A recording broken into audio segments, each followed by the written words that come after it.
দোয়াটি মাত্র 7 বার পাঠ করে নিজের শরীরে ফু দিন। ভালোবাসার মানুষ আপনার সামনে পিছনে এসে ঘুরবে। প্রিয় ভাই বোনেরা, ভালোবাসার মানুষ চলে আসবে। দূরে যদি থাকে আপনার সাথে ফোনে কথা বলে সে শান্ত হবে, অন্যথায় সে কোনোভাবেই শান্ত হতে পারবেন না।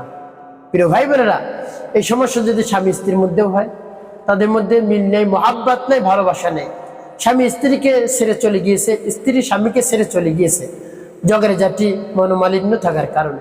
প্রিয় ভাই বোনেরা, এমত অবস্থায় দীর্ঘদিন চলে গিয়েছে, কোনো তাদের সাথে যোগাযোগ নেই, একজন অপরজনের জন্য চিন্তিত হয়ে পড়েছে। স্বামী চিন্তিত হয়ে পড়েছেন, স্ত্রী আসে না কেন, স্ত্রী চিন্তিত হয়ে পড়েছেন, স্বামী কেন আমাকে ডাকছে না। এভাবে হয়। এই মতো অবস্থায় দুশ্চিন্তার কারণ নেই। আপনি তো খাওয়া দাওয়া ঘুম গোসল সব বন্ধ করে দিয়েছেন ভালোবাসার মানুষের ভালোবাসায় বেকুল হয়ে। প্রিয় ভাই বোনেরা, তো এমতো অবস্থায় আপনি আমলটি করুন, দোয়াটি পাঠ করে নিজের শরীরে ফু দিন। ভালোবাসার মানুষ আপনার কাছে এসে ঘোরাফেরা করুন, তার নাম, তার মায়ের নাম নিয়ে আপনি আমলটি শুরু করে দিন। দেখবেন এই ফলাফল দেখে আপনি আনন্দিত হয়ে যাবেন। প্রিয় ভাই বোনেরা, যখন দোয়াটি পাঠ করবেন, ভালোবাসার মানুষ চলে আসছে বা স্বামী চলে আসছে, স্ত্রী চলে আসছে, স্ত্রী যদি চলে আসে স্বামীর কাছে, তাহলে স্বামীর উচিত হবে স্ত্রীকে বেশি ভালোবাসা দেওয়া। সে যদি ভালোবাসা না পায় তাহলে আবার চলে যাবে, তাহলে পরকীয়ার আশঙ্কা থাকে। প্রিয় ভাই বোনেরা, একবার যদি দূরত্ব সৃষ্টি হয় সে আনা অনেক কঠিন। তাই আপনি বেশি বেশি তাকে উপহার দিবেন, স্বামী স্ত্রীকে উপহার দিবে, বেশি বেশি ভালোবাসবে। দেখবেন স্ত্রীও স্বামীকে অত্যন্ত ভালোবাসবে, মায়া করবে, আদর করবে, স্নেহ করবে, সব কাজ করে দিবে। তেমনি ভাবে স্ত্রীর কাছেও যদি স্বামী চলে আসে, স্ত্রী উচিত হবে স্বামীকে মন প্রাণ দিয়ে ভালোবাসা।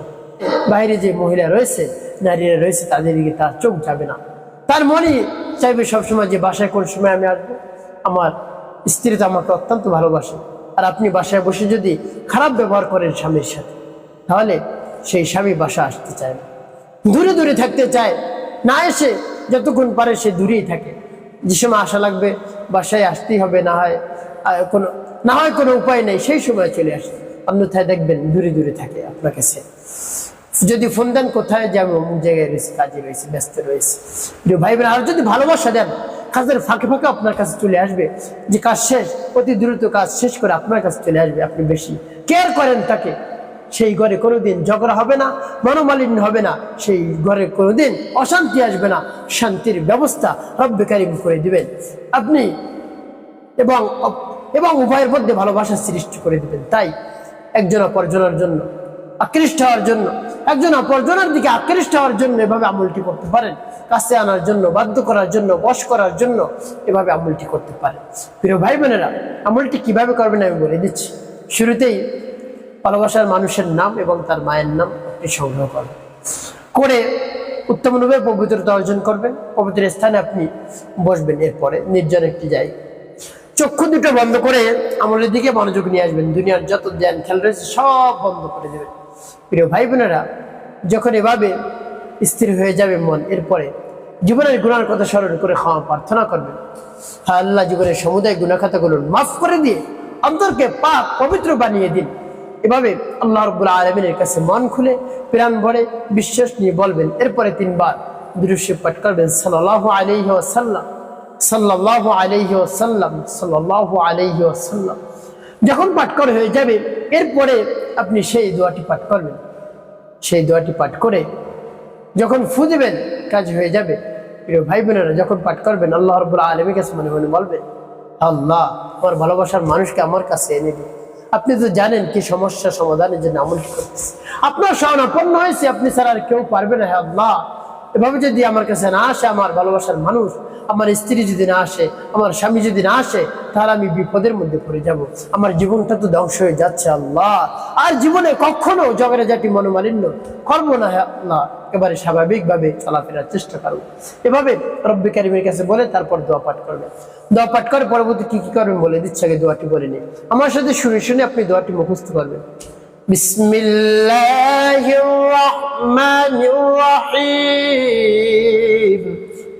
يحبهم ويحبونهم كحب الله والذين آمنوا أشد حبا لله يحبهم ويحبونهم كحب الله والذين آمنوا أشد حبا لله তবে যখন পাঠ করা হয়ে যাবে এরপর আপনি কি করবেন নিজের শরীরে ফু দিবেন তারপর আপনি আবার পাঠ করবেন বিসমিল্লাহির রহমানির রহিম يحبهم ويحبونهم كحب الله والذين آمنوا أشد حبا لله يحبهم ويحبونهم كحب الله والذين آمنوا أشد حبا لله পাঠ করা সহজ তারপর আপনি মনে দরদ নিয়ে আবার পাঠ করবেন বিসমিল্লাহির রহমানির রহিম يحبهم ويحبونهم كحب الله والذين آمنوا أشد حبا لله يحبهم ويحبونهم كحب الله والذين آمنوا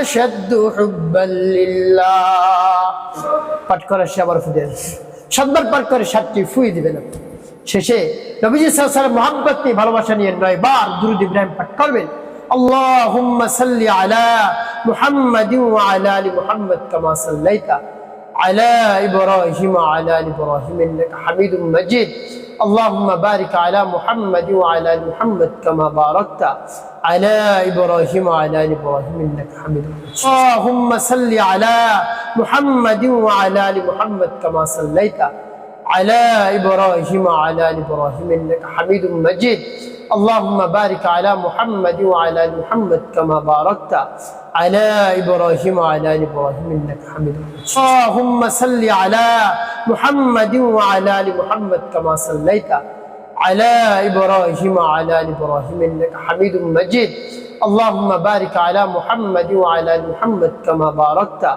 على ابراهيم وعلى ال ابراهيم انك حميد مجيد اللهم صل على محمد وعلى ال محمد كما صليت على ابراهيم وعلى ال ابراهيم انك حميد مجيد اللهم بارك على محمد وعلى ال محمد كما باركت على ابراهيم وعلى ال ابراهيم انك حميد مجيد اللهم صل على محمد وعلى ال محمد كما صليت على ابراهيم وعلى ال ابراهيم انك حميد مجيد اللهم بارك على محمد وعلى ال محمد كما باركت على ابراهيم وعلى ال ابراهيم انك حميد مجيد اللهم صل على محمد وعلى ال محمد كما صليت على ابراهيم وعلى ال ابراهيم انك حميد مجيد اللهم بارك على محمد وعلى ال محمد كما باركت على ابراهيم وعلى ال ابراهيم انك حميد مجيد এভাবে যখন পাঠ করা হয়ে যাবে এরপর আপনি কি করবেন এভাবে পাঠ করা হয়ে গেলে